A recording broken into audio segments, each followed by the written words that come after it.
भारत में कोरोना संक्रमितों की संख्या 66 लाख के पार पहुंच चुकी है और मरने वालों का आंकड़ा 1 लाख के पार पहुंच चुका है। लेकिन इसके बावजूद भी भारत में कोरोना के खिलाफ जो लोग ठीक हो रहे हैं, यानी कि रिकवरी रेट तकरीबन 84% के आसपास है। यानी कि हर 10 में से 8 लोग खुद ही कोरोना के खिलाफ जंग जीत रहे हैं।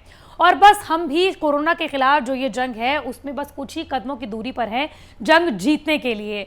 लेकिन आपको बता दूं कि इसी के साथ साथ खुशखबरी दी है भारत के स्वास्थ्य मंत्री डॉक्टर हर्षवर्धन ने, जिन्होंने ये कहा है कि जुलाई 2021 तक भारत के पास 40 से 50 करोड़ डोजेज होंगी, जिससे कि तमाम वो लोग जो कि हेल्थ वर्कर्स हैं और कोरोना वॉरियर्स हैं उन्हें ये डोज दे दी जाएगी। यानी कि भारत में हर 5 में से 1 शख्स को जुलाई 2021 तक कोरोना की वैक्सीन लग चुकी होगी। नमस्कार, मैं हूं आपके साथ श्रेया बहुगुणा और आप देख रहे हैं न्यूज तक। लेकिन आप सभी लोगों के मन में सिर्फ एक ही सवाल है, वो ये है कि वो कौन सी वैक्सीन होगी जो कि भारत के मार्केट्स में सबसे पहले उपलब्ध होगी।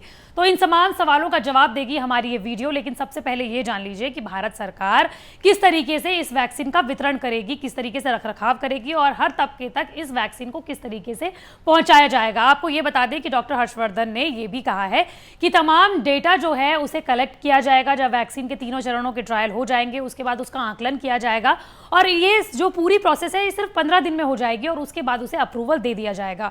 इसका मतलब ये है कि जो वैक्सीन इस वक्त अपने तीसरे फेज के ट्रायल में है उन्हें जल्द ही अप्रूवल मिल सकता है। यानी कि इस साल के आखिर तक कुछ वैक्सीन ऐसी हैं जिसे कि अप्रूवल भारत के नियामक संस्थाओं की ओर से दे दिया जाएगा। आपको ये बता दें कि कुछ समय पहले केंद्र सरकार ने राज्य सरकारों को खत लिखा था और ये पूछा था कि भारत में हर जिले के, हर गांव के और हर शहर के लोगों को किस तरीके से वैक्सीन दी जाएगी, इसको लेकर वो अपनी राय दें। और इसके साथ साथ भंडारण और रखरखाव के बारे में भी वैक्सीन के लिए पूछा गया था।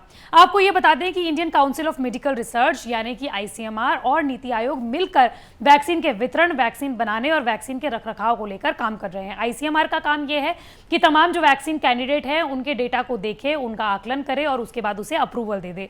लेकिन नीति आयोग का काम यह है कि जब ये वैक्सीन अलग अलग राज्यों में, अलग अलग जिलों में, अलग अलग कस्बों में, गाँव में पहुंचेंगी तो किस तरीके से किन लोगों को किस तरीके से वैक्सीन को दिया जाना है। और यही वजह है कि नीति आयोग और ICMR मिलकर इस पर काम कर रहे हैं और इसकी तमाम जानकारियां डॉक्टर हर्षवर्धन, जो कि देश के स्वास्थ्य मंत्री हैं, उन्होंने दी है। लेकिन राष्ट्रीय टीकाकरण अभियान के तहत इस वैक्सीन को लोगों तक पहुंचाया जाएगा। ये कोई पोलियो ड्रॉप नहीं है जिसे कि सिर्फ और सिर्फ बच्चों को दिया जाएगा। कोरोना की वैक्सीन में सबसे बड़ा चैलेंज ये है कि इसे हर तबके को दिया जाना है, चाहे वो बच्चे हों, बूढ़े हों या फिर नौजवान हों।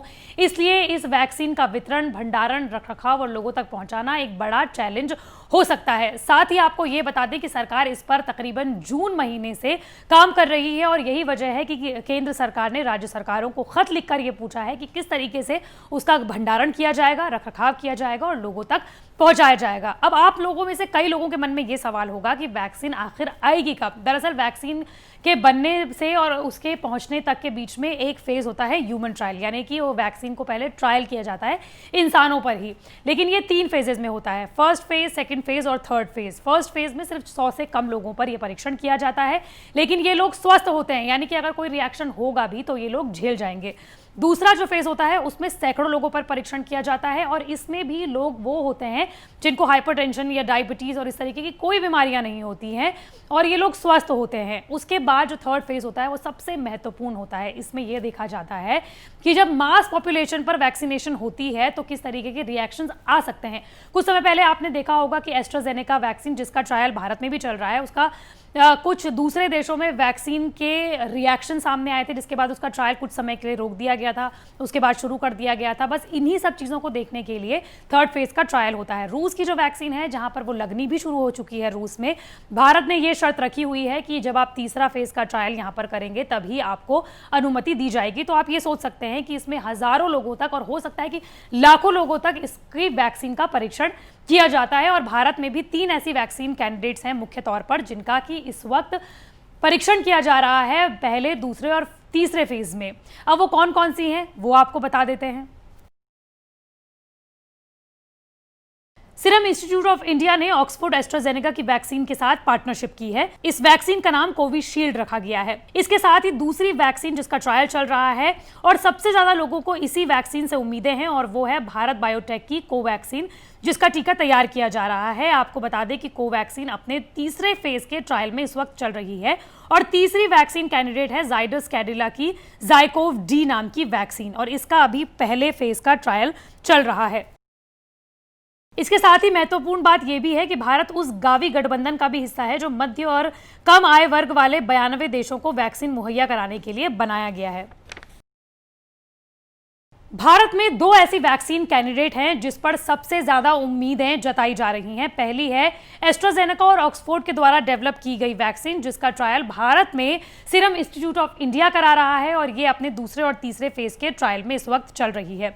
दूसरी वैक्सीन है जिसके बारे में आप ही तमाम सवाल पूछते हैं और वो है भारत बायोटेक और आईसीएमआर द्वारा विकसित की जा रही कोवैक्सीन। आपको बता दें कि कोवैक्सीन की सबसे खास बात यह है कि इसकी नेजल वैक्सीन भी बनाई जा रही है, यानी कि नाक के द्वारा जो वैक्सीन पहुंचाई जा रही है और इसके तमाम फायदे भी हम आपको पहले दिखा चुके हैं, उसको भी ये डेवलप कर रही है। और नॉर्मल वैक्सीन यानी कि जो इंजेक्शन देने वाली जो वैक्सीन है उसको तो ये डेवलप कर ही रहा है। आप लोग भी हमसे तमाम सवाल पूछते हैं कि आखिर कोवैक्सीन आ कब रही है, तो देखिए इसका सिंपल सा जवाब ये है कि तेलंगाना की जो राज्यपाल हैं वो जब भारत बायोटेक के ऑफिस गई और वहाँ पर उन्होंने वैक्सीन के काम को होता हुआ देखा तो उन्होंने ये उम्मीद जताई कि भारत की पहली वैक्सीन ये बन सकती है जो कि दिसंबर तक मार्केट में उपलब्ध हो सकती है। और हम भी यही तरह की उम्मीद कर सकते हैं, लेकिन उससे पहले आपको क्या करना है, उससे पहले आपको अपना ख्याल रखना है, आपको फेस मास्क पहने रखना है, सोशल डिस्टेंसिंग का पालन करना है और अपने हाथ बार बार धुलते रहना है और कोरोना को आपको इग्नोर नहीं करना है, कोरोना से आपको बचना है जितना हो सके। मंडे टू फ्राइडे में इसी तरह की वीडियो आप तक लाती रहूंगी। अगर आप भी किसी टॉपिक के बारे में जानना चाहते हैं